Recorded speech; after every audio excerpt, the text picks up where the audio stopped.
好晒快。今日咧，我哋就試駕最新款，由陳列室駛出去第一個燈位停車，下意識就揦極力子，左腳就踢入空波。其實呢款 YAMT 版咧，既冇極力子，腳踏亦都冇波棍，揸上去又係咩感覺呢？眼前呢部咧就係第4代最新嘅 MT-07，仲係 YAMT 嘅版本，即係自動波，揸法就同綿羊一樣。就算只係有自動波牌嘅騎士咧都揸得嘅。而佢嘅手波玩法咧就係加減波，撳呢兩粒掣咧就係入波同埋拖波啦。YAMT 版嘅價錢咧就係106,800，有極力子傳統嗰個轉波版咧就係96,800，相差1萬蚊。但係棍波版咧只可以有棍波牌先揸得。先同大家簡單介紹下今代 MT-07咧同上一代有咩分別。嗱，首先啦，就車頭軌面罩咧就係重新設計，上一代嘅球形咧就移咗上去，就變咗2粒 LED 燈，加上2條一字形嘅尾燈啦。廠方宣傳片咧就形容佢好似一個蝙蝠俠個面具。上3代嘅 MT-07咧都係用正立前叉，今代終於改用咗咧性能更高啦、剛性更高嘅倒立前叉，直徑都係41mm嘅，夠晒粗噶啦。今代咧就轉用咗鍛造鋁合金嘅輪框，前後拎都比舊款輕咗嘅。舊款咧就用普通嘅鮑魚啦，今代咧就換咗新款嘅放射式鮑魚，維持翻298mm嘅剎車碟啦，招牌扭力型嘅 CP2 直二引擎啦，689cc 73.4匹，68牛頓米嘅最大扭力。數字上咧就同上一代相同嘅，成套自動波嘅系統咧響原本 MT-07 引擎響極力子上邊，即係紅色嗰條線，同埋6前速波箱上面即係黃色條線咁各自咧就裝多一個波打。無論係自動波又或者用加減波啦，起步同埋轉波嗰陣都會代替咧左手咧去吊極力子，波箱摩打咧就幫你轉波，咁成個過程係非常之順暢嘅。望落去個鋼管車架咧就同上一代差唔多，廠方就話嗰個鋼管嘅直徑啦、厚度啦，通通都係經過改良過嘅。咁睇埋個尾擔啦，嗱，右邊咧就係歐翼式，左邊咧就係一字形嘅。廠方一直都係叫非對稱嘅設計，而今代尾擔咧亦都係重新設計過嘅，包括埋車架倒叉同埋呢個新尾擔咧，令到架車咧有更加高嘅剛性啦。咁簡單嚟講咧，無論係急剎又或者係高速掟彎咧，都會穩定啲。單筒尾避震咧就有預載同埋回彈調校，嗰個彈簧硬度就係因應翻個車架咧重新設定咗。廠方咧就喺呢一代嘅油缸嗰度咧就開咗4個窿，將你行車嗰陣時啲入風聲咧就可以引導埋出嚟。車速越高咧，啲咆哮聲就越明顯嘅，咁可以彌補翻依家環保法啦，咁令到啲車越嚟越靜啦。大家可以聽下啲聲啦。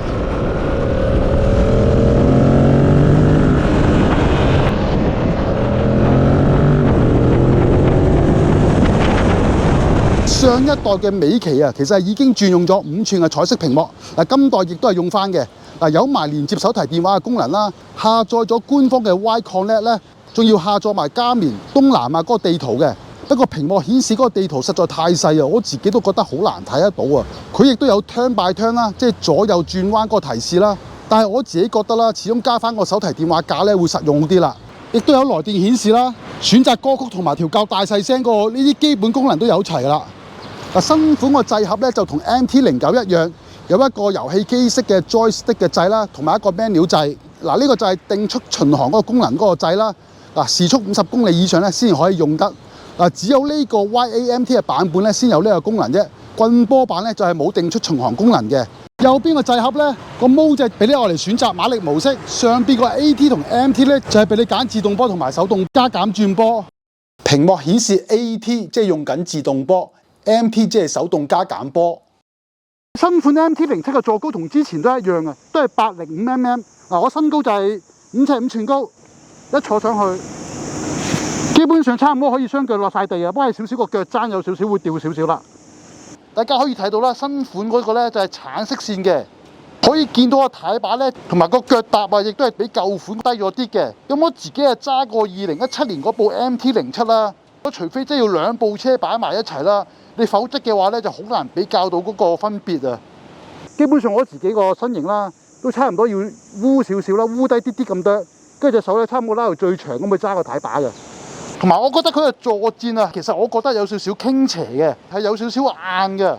咁我揸咗大概4個鐘頭左右啦，咁屁股咧就開始有少少頂住嘅感覺㗎。呢架車嘅濕重咧只有186公斤，比起棍波版啊都只係重多3公斤，比起 MT-03咧就重19公斤。咁以呢個級數嘅車嚟講咧 ，MT-07咧都算係好輕嘅。咁就算你揸開 MT-03呢類入門車啦，相信推起嚟咧都唔會有太大壓力嘅，幾容易推。玩開傳統棍波車嘅人咧，都可能覺得玩呢類型自動波車咧就欠缺技術，亦都冇咗玩棍波車嘅靈魂。咁因為吊極力子啊、踩波棍轉波咧，仲有拖波呼油嘅動作啊，甚至乎 engine brake 挫一挫減速嗰下震動啊，先至係真正嘅人車互動。不過啊，其實自從挖嚟啊，就響2000年代中啊開始普及，之後就輪到快排，就係得升檔。依家咧就有埋拖波自動保有功能。咁令到極力子啊，基本上就係喺起步、塞車同埋停車先用得着，大部分嘅時間啊都唔使用嘅，等於咧差唔多係半自動波操控。咁而家呢個咧亦都已經係成為咗電單車嘅趨勢。原因啊就係車廠啊都希望令到旗下嘅車咧就更加容易揸，亦都希望大家減低咗嗰個意外。未用過呢啲科技嘅騎士咧，一旦接觸咗之後啊，真係翻唔到轉頭。尤其係追求速度嘅騎士啊，咁因為快排真係可以幫你揸得更快啊。因為人手啊，真係好難做到電腦又快又穩定嘅轉波速度。例如畫面啦，好似我響賽車場揸呢架新款 R1，咁啊有快排嘅，出彎之後加速咧，轉數一夠啊，用腳踢一踢個波棍啊就可以升檔啦，就唔使縮油門，亦都唔使揦極力子，轉波啊快好多嘅。如果冇快排嘅話咧，隻手不停揦極力子轉波啊，真係好攰嘅，亦都令你咧好容易犯錯。所以無論響賽車場又或者響街啊，我自己咧就非常之中意呢啲電子科技。我之前就未試過有加減波同埋有自動波嘅街車。響試呢架車之前咧，其實都好想知道加減波嘅操控啊，同埋淨係裝咗快排嘅車咧，玩起嚟個感覺其實似唔似咧？我自己係覺得係好似嘅。只不過 MT-07咧就變咗用手撳加減掣去升波同埋拖波。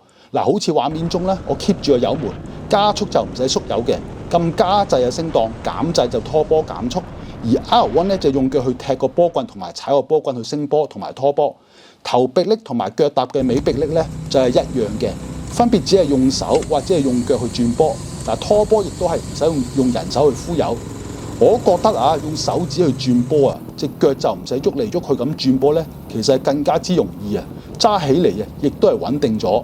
但係最大嘅分別咧 ，MT-07 本身就係冇極力子缸，換句話，任何時候啊都唔使掉極力子，淨係用個油門去控制車速。咁對於一啲唔係咁熟控制極力子嘅騎士咧，又或者係新手啊，好似窄路掉頭啊、斜路塞車起步啦、駛出路口啊、燈位停車起步啊，都唔使驚話死火或者係跌車。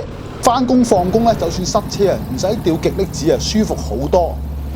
好似呢啲情況咧，突然間急剎，你專心揦住迫力咧去減速就得啦，就唔使擔心話拖波啊、極力子控制得唔好啊而死火。急剎嗰陣啊，死火燈亦都會着嘅，亦即係緊急剎車功能。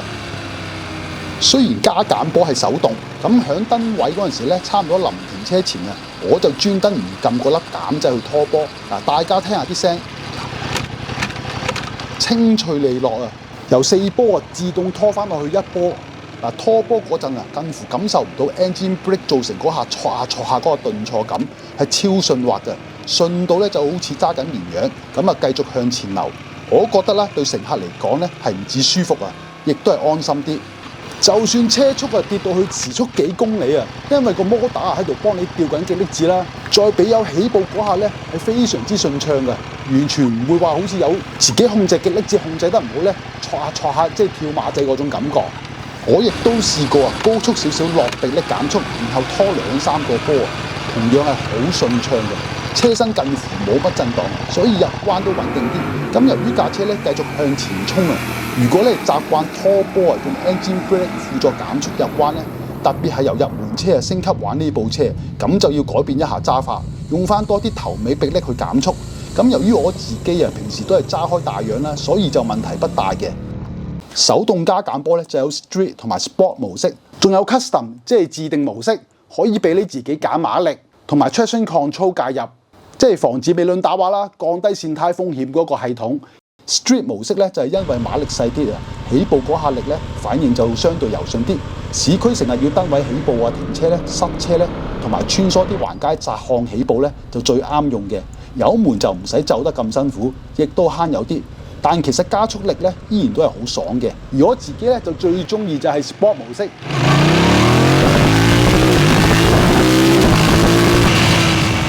因為極力子、波箱、油門等等啊，全部都係由電腦統一去控制同埋協調啊，咁加減制轉波嘅反應同埋敏捷度咧，比起淨係用快排嘅車啊，係有過之而無不及。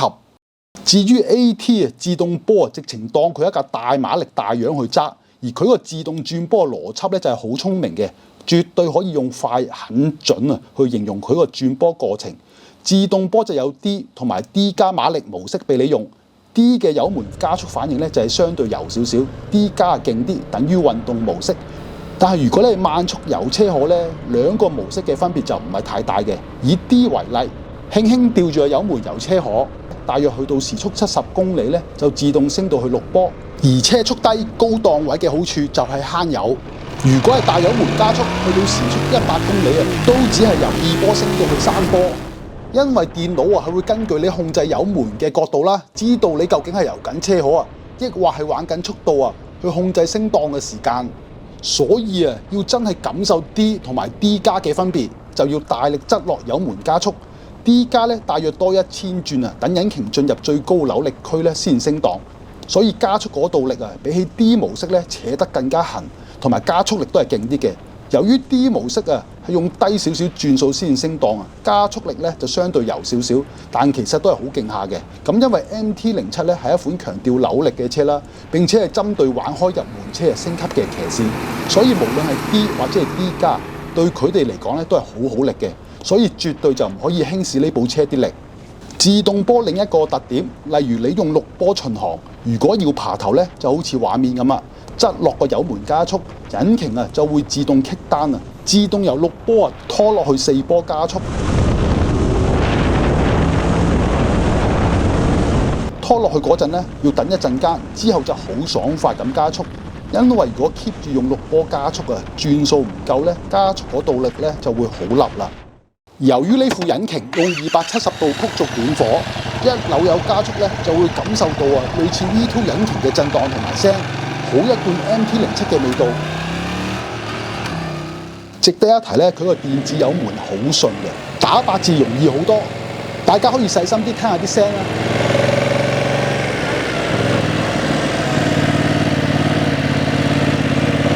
好慢都可以好順嘅車係，好容易噶啦。慢慢，越慢佢反而越順喎，油門我覺得係。